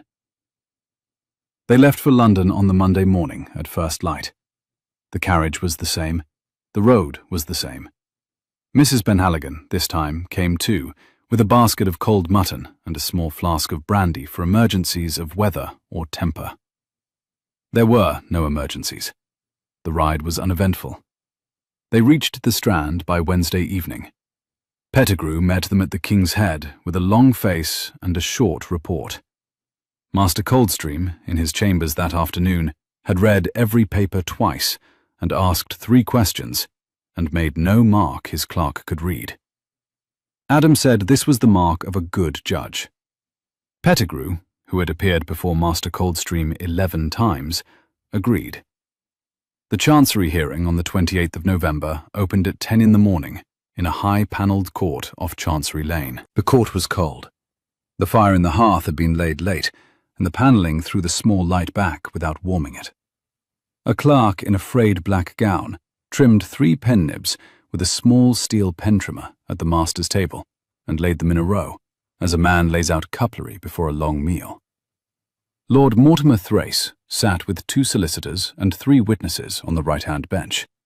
He had dressed for the court, a pale grey coat cut very fine, a pearl pin in the cravat, the fair hair brushed forward in the new fashion, and he wore the small, polished smile of a man who had been told by his counsel that the morning would go well. Adam sat with Pettigrew on the left, Cordelia at his side, in the dark bronze travelling silk she had worn the night he had arrived at Ravenshollow. She had pinned a small spray of dried lavender from the manor garden at her collar. The brass key was hidden under the silk. The seal was in the linen pouch at her wrist. The narrow black ledger was in the reticule on her other wrist, and her ink-stained hand rested on the reticule as quietly as a hand rests on a sleeping cat. The Chancery clerk had been replaced, since Friday, by a senior master in robes, Master Coldstream, a dry, narrow, painstaking man who was said to have once spent 11 years on a single boundary case and to have, at the end of it, decided correctly. Pettigrew opened. He set out the late Duke's will. He set out the marriage clause. He set out the late Duke's testamentary capacity, attested by 3 witnesses including the rector of Ravenshollow parish and the family physician. He set out, in dry, chronological order, every objection Lord Mortimer's counsel had filed, and the answer to it. He sat down. Lord Mortimer's counsel rose. He was a sleek, polished man with a voice that carried without effort. He spoke for 40 minutes. He suggested that the marriage clause was, in effect, a coercion. A clause of a kind, he said, that the Chancery had on 3 occasions in the last decade declined to enforce, when its drafting could be shown to have been the work of the beneficiary rather than the testator. He cited the 3 occasions. He read the relevant passages. He suggested that Miss Vale, the woman entrusted with the seal, had exerted, in the late Duke's last months, an undue influence, that she had been the only person present at the drafting of the codicil, that she had been the witness to 2 of the 3 signatures, that her hand was visible in the marginal notes. He suggested, delicately, with the air of a man pained to suggest it, that certain irregularities in the household accounts during the late Duke's final illness might bear examination, and that the absence, from the public ledgers, of any wages paid to Miss Vale herself for the last 18 months was, taken together with the size of the estate she would shortly come into by marriage, a coincidence of a kind that the Chancery had been known to find suggestive. He sat down. The pearl pin at Lord Mortimer's throat caught the light from the high window. He folded his hands in his lap with the small, contented composure of a man who has, in his own estimation, just laid a careful net across a careful door. Pettigrew rose to answer. Adam laid a hand, briefly, on Pettigrew's sleeve and looked at Cordelia. She had not moved. Her chin was lifted. The lavender at her collar trembled, just once, with the movement of her breath, and steadied. Pettigrew, when he rose at last, was brief. He did not address the 3 cited cases. He had read them, he said, and the late Duke had read them in his last summer, in his own library, and the codicil had been drafted with their precise language in mind. He did not address the marginal notes. The marginal notes, he said, were Miss Vale's, because the late Duke had dictated them when his hand could no longer hold a pen, and the family physician would, if required, attest that this had been the case from August onwards. He did not address the wages. The wages, he said, were a matter Miss Vale herself would speak to. He sat down. Master Coldstream looked over his spectacles. Miss Vale. Cordelia rose. She did not look at Lord Mortimer. She did not look at the public bench. She looked at the master. Sir. The lavender at her collar trembled once, with a small movement of her breath, and steadied. Her hand on the reticule was perfectly still. Adam, who had once watched a Spanish gunner stand to attention through a quarter hour of a colonel's anger without a muscle moving, recognized the discipline. He did not, however, betray that he had recognized it. He kept his eyes on Master Coldstream. "You hold the seal of Ravenshollow?" "I do, sir." "Will you produce it?" She drew a small linen pouch from the reticule on her wrist. She untied the string. She set the seal, heavy bronze, the falcon stooping, on the master's desk. The master inspected it. He compared it to the impression on the will in front of him. He inclined his head, fractionally, and slid it back to her across the desk. "Counsel for Lord Mortimer has suggested irregularities in the household accounts. Have you the books here?" "I have, sir." She turned. Pettigrew lifted, from the bench beside him, 3 bound volumes and laid them on the master's desk. The master opened the topmost. He turned 3 pages. He turned 30. He looked up. "These appear to be in order, Miss Vale." "They are in order, sir." The master turned another page. The thin sound of paper on paper was, in the stillness of the panelled court, very loud. The clerk in the frayed black gown made a small note on a folio at his elbow. A pigeon outside the high window struck the leaded glass with its wing in passing, and was gone. "Counsel for Lord Mortimer has further suggested that no wages were paid to you over the last 18 months. Will you address it?" "I will, sir. No wages were paid. I asked the late Duke, in February of last year, that my wages be set against the cost of the slate roof on the south barn, which was failing, and which the estate could not, that quarter, afford to mend. He agreed. The arrangement is recorded in the household ledger at folio 143, witnessed by Mrs. Penhaligon, the late housekeeper of this manor. I have continued the arrangement of my own account since the late Duke's last illness, because there has been a sequence of similar small needs, and no one to ask. I have not, sir, taken a shilling from this estate that did not return to it 3-fold in standing timber, repaired stone, or honest seed. The books will bear the inspection." "They will bear it. I have inspected them. Sit, Miss Vale." "With the master's permission, there is one further matter." "Counsel for Lord Mortimer," said the master without raising his voice, "will perhaps explain on what evidence he has suggested otherwise." Lord Mortimer's counsel rose. He hesitated. He glanced sidelong at his client. "On information, sir, supplied to my chambers." "By whom?" A longer hesitation. The counsel did not look at his client.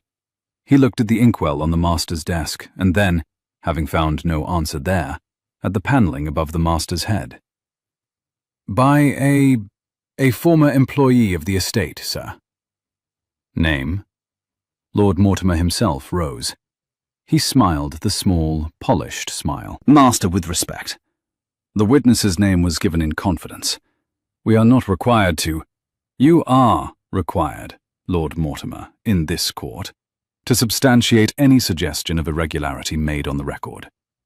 I will have the name of your witness, or I will have your counsel's withdrawal of the suggestion.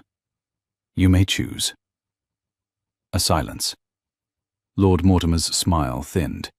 His pale eyes flicked, once, to Cordelia. They did not find what they had hoped for there. She was looking at the master. "My client," said the counsel quietly, "withdraws the suggestion." "Noted." The master made a small mark in his book. "Miss Vale, you may sit." She did not sit. Master Coldstream looked over his spectacles. "Miss Vale." "There is a second ledger, sir. A private ledger, kept by the late Duke and continued by myself at his instruction.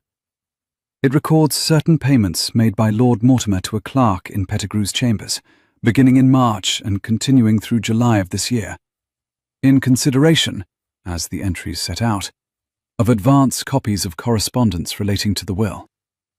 The ledger is in my reticule. I had not intended to produce it unless required. I believe I am now required." The court did not move. Lord Mortimer's smile did not move either, but the colour beneath it changed. "Miss Vale," said the master quietly. "Produce the ledger." She produced it. A narrow black book, the size of a prayer book. She set it on the desk. The master opened it. He read for 2 full minutes in silence. He turned 3 pages. He read for another minute. He looked up. "Counsel for Lord Mortimer." The counsel rose. His face was the colour of his collar. "Sir, your client's petition is dismissed with costs. The will of the late Duke stands in every particular, including the marriage clause. The marriage may proceed at the convenience of the parties, and the seal of Ravenshollow will pass, on the day of the marriage, into the joint custody of the Duke and the Duchess, as the late Duke intended. The matter of the suborned clerk in your chambers will be referred to the inn for disciplinary inquiry. Lord Mortimer will perhaps wish to confer with his counsel before any further communication with this court. Good morning."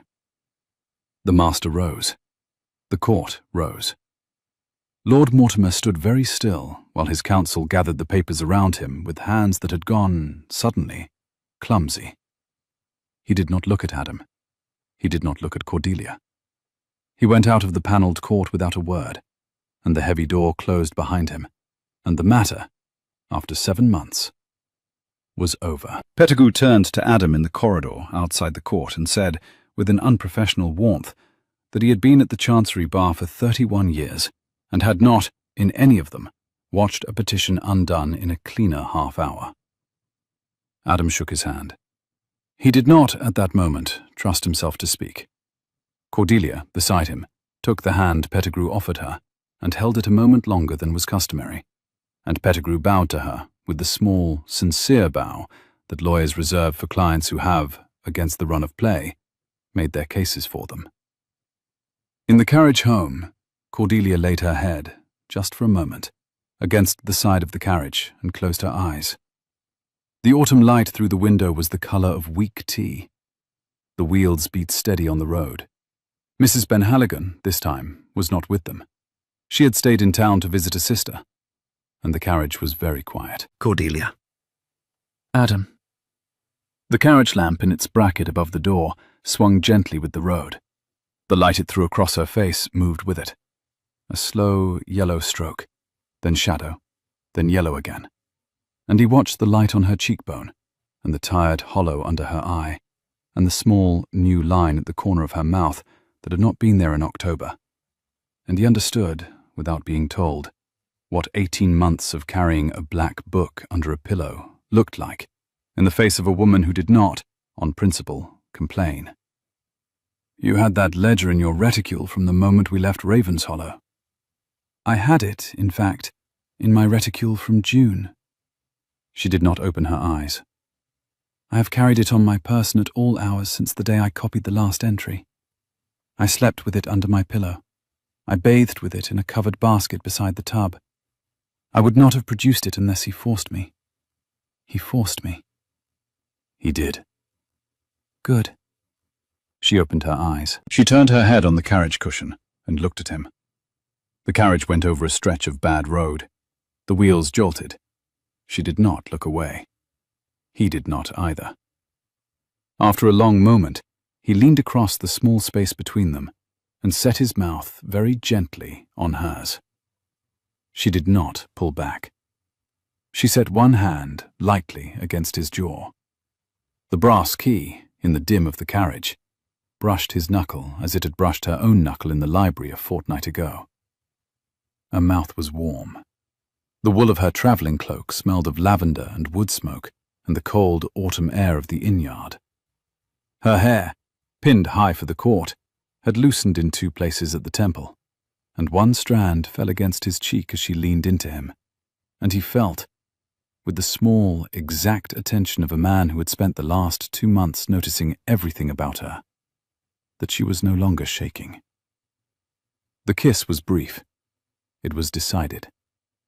It was not the kiss of a man who had been overwhelmed. It was the kiss of a man who had, after due consideration, made a choice and intended to stand by it. When he drew back, he did not draw far.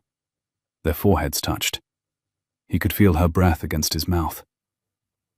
"I have wished to do that," he said quietly. "Since the harvest dinner." "I have wished it," she said. "Since the second night."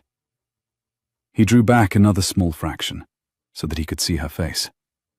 The carriage lamp moved its slow yellow stroke across her cheek again. Her eyes were open now, hazel gone honey in the low light, and they did not look away from his. The second night. "When you sat with me on the gallery stair and asked me about the estate and not the marriage." A wheel went over a stone. The carriage lurched and steadied.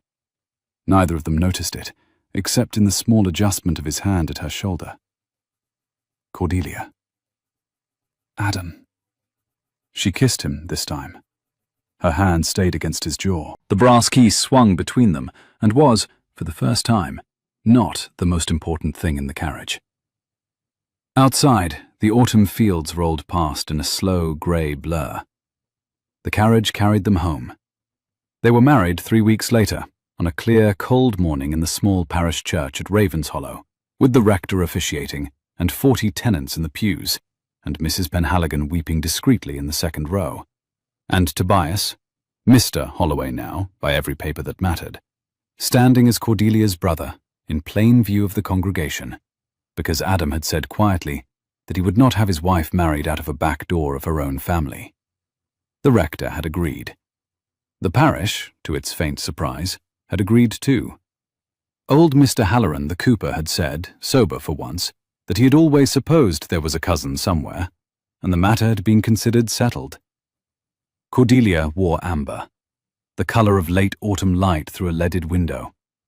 The brass key was not at her throat. It hung, that morning, on a hook by the library door at the Manor, where she had put it the night before with her own hand, because she had said, quite seriously, that a wife should not be married in a key. The night before the wedding, Adam had taken her, by the hand, into the long gallery. The portrait of his great-grandfather had hung for 50 years, with its face turned away from the painter. He had asked a London restorer, the week after the Chancery hearing, whether the turn was original to the canvas, or whether the canvas had been turned in the frame at some later date. The restorer had unframed it carefully on a Tuesday, and reframed it on the Wednesday. And the face of a young man with grey eyes and a soldier's jaw, had come round to look out of the gallery, as it had been painted to do. He had not told Cordelia. He had wished her to find it. She found it now. She stopped in the middle of the gallery. She lifted the candle. She looked up. The grey eyes of his great-grandfather looked back. The room was warm, with the breath of the beeswax candles burning, as they had burned every night for 50 years, in the brass branch on the side table. Outside, the autumn dark pressed against the windows. "Adam." "He wished," Adam said quietly, "to be looked at, I think, after all." She did not turn from the portrait. The brass key, still at her throat that night, for the last time, caught the candlelight. "Adam." "Cordelia." The candle in her hand bent in a draught from the high gallery window and steadied.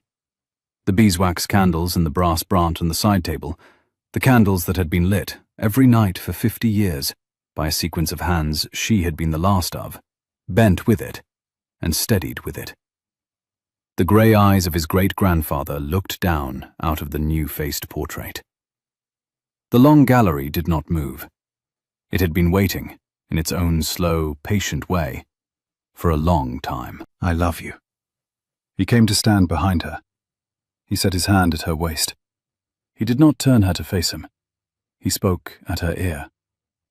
"I love you," he said.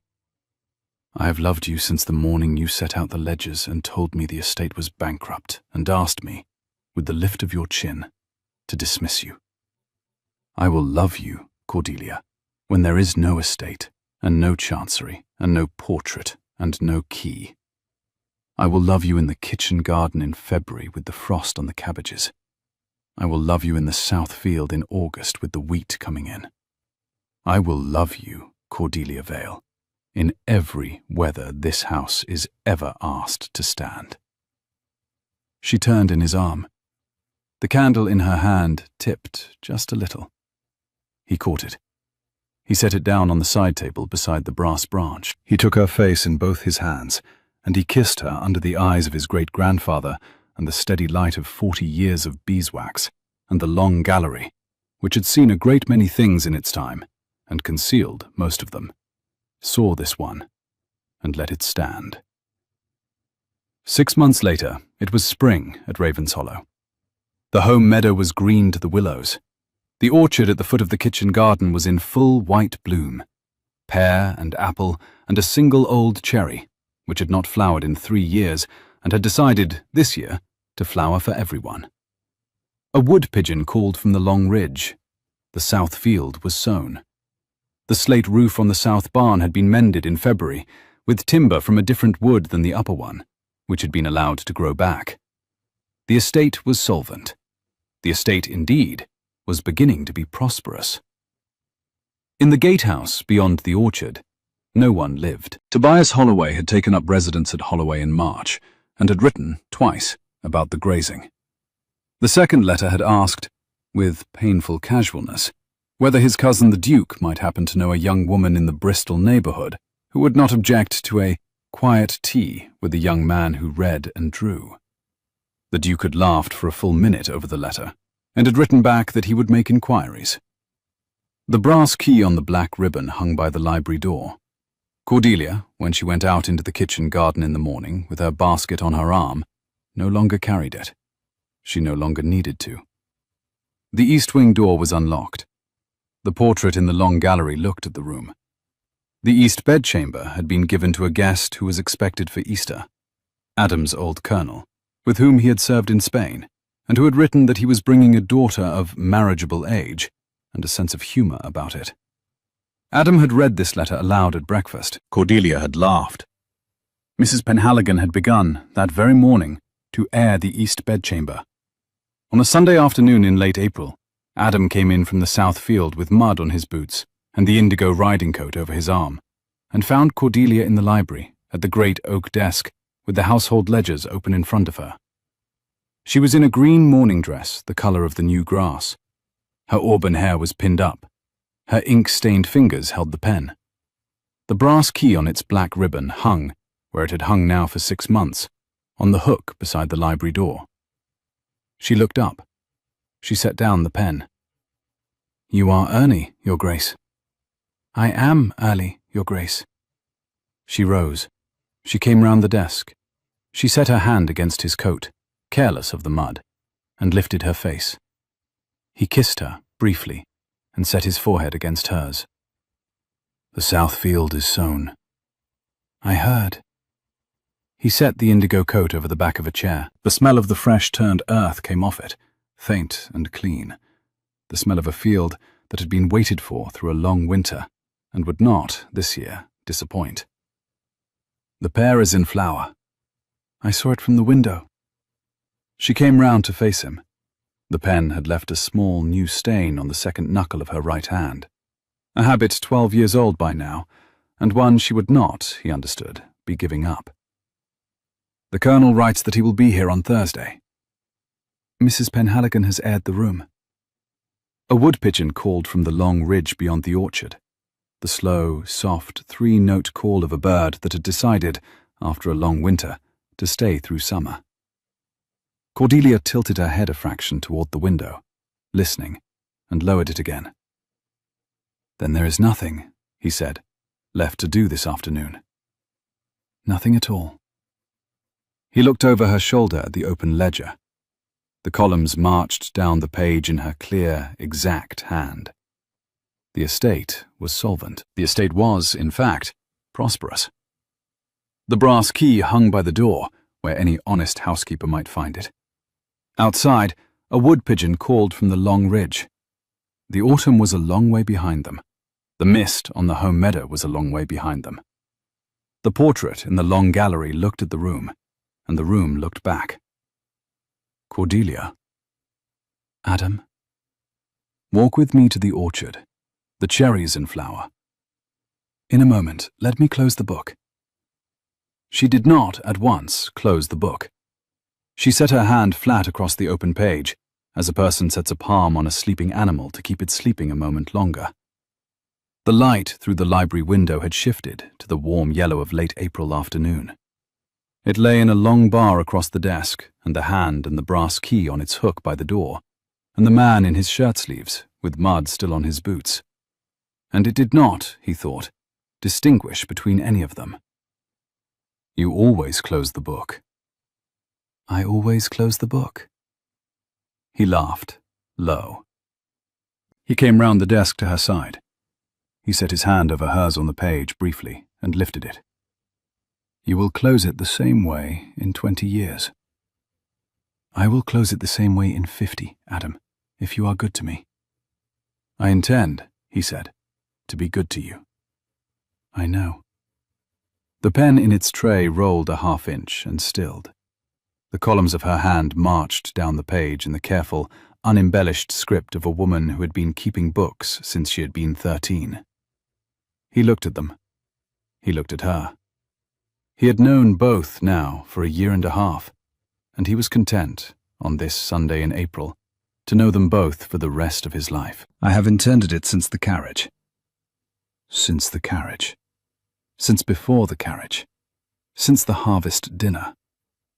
You will not let me forget the harvest dinner. I will not let you forget anything that has gone well between us. We will need it on the days that go badly. There will be days that go badly. There will be a great many. She turned her hand under his, palm up, and let his palm rest against hers a moment without closing the fingers.